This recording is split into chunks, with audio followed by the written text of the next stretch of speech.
Hello friends, welcome on YouTube channel Arvind's life changing experiences. बात करने वाले हैं प्रेडिक्टिव डेटा एनालिटिक्स की।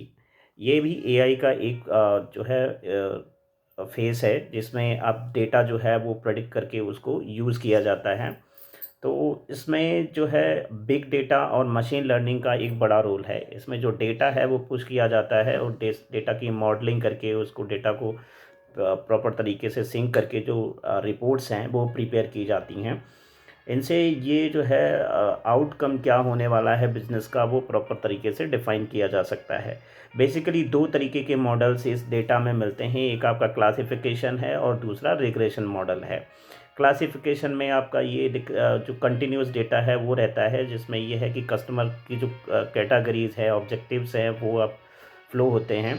दूसरा जो आपका रिग्रेशन है उसमें ये है कि जो बिजनेस का फ्यूचर आउटकम है वो प्रिडिक्ट होता है कि वो किस तरीके से रेवेन्यू रहेगा, क्या बिजनेस रहेगा, उस तरीके की रिपोर्ट्स जनरेट होती हैं।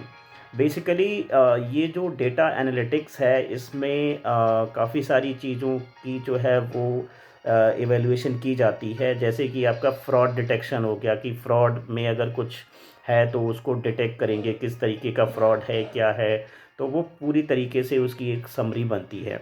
उसके बाद कन्वर्जन और परचेज का प्रोडिक्शन होता है, कि मतलब कोई बिजनेस है तो उसमें कितना कन्वर्जन रहेगा, उसकी आगे आने वाले टाइम में क्या फ्यूचर होगा उसका, तो वो एक रिपोर्ट आपकी प्रॉपर निकलती है। रिस्क डिटेक्शन भी इसमें रहता है। आपका रिस्क डिटेक्शन की क्या क्या रिस्क हैं वो आपका ईजिली डिटेक्ट किए जा सकते हैं, क्योंकि ये एक डेटा बेस्ड टेक्नोलॉजी है। तो डेटा के बेस पे ईजिली वहाँ पे ये सारी इंफॉर्मेशन रन होती है।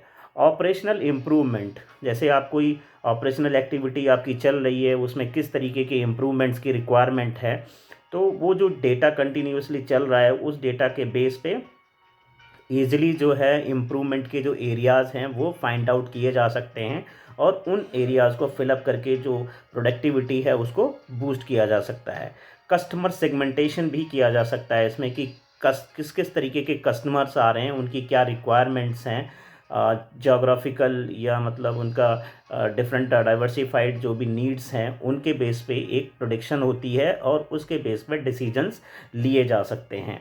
मेंटेनेंस फॉरकास्ट भी हो सकता है, तो जिस तरीके का बिजनेस फॉरकास्ट है, मेंटेनेंस फॉरकास्ट है, या मतलब जो रिक्वायरमेंट्स हैं बिजनेसेस की, उनका ईजिली फॉरकास्ट का डेटा भी उसमें मिल जाता है और उसकी प्रोडक्शन ऑटो ही जनरेट हो जाती है। तो इस तरीके से ये जो सारी एक्टिविटीज़ हैं वो एआई क्लाउड बेस्ड हैं, और ये रियल टाइम जो डेटा अवेलेबल होता है इस पे इस तरीके की प्रोडिक्शंस हैं वो चलती रहती हैं। तो प्रिडिक्टिव डेटा एनालिटिक्स का एक बड़ा स्कोप है। जो लोग बिग डेटा, डेटा साइंटिस्ट ये सब मतलब कर रहे हैं, उनके लिए एक बड़ा स्कोप बन रहा है धीरे धीरे। जैसे जैसे ये टेक्नोलॉजी और बूस्ट करेगी तो जो चांसेस हैं, जो लोग इस तरीके की लाइन में हैं बिग डेटा या जो डेटा एनालिटिक्स में, उनके लिए एक बड़ा स्कोप बनेगा। आपको अगर ये जानकारी अच्छी लगी है तो आप हमारे चैनल को सब्सक्राइब करिए। मैं ज़्यादा से ज़्यादा और इन्फॉर्मेशन देने की कोशिश करूँगा। Thank you for watching.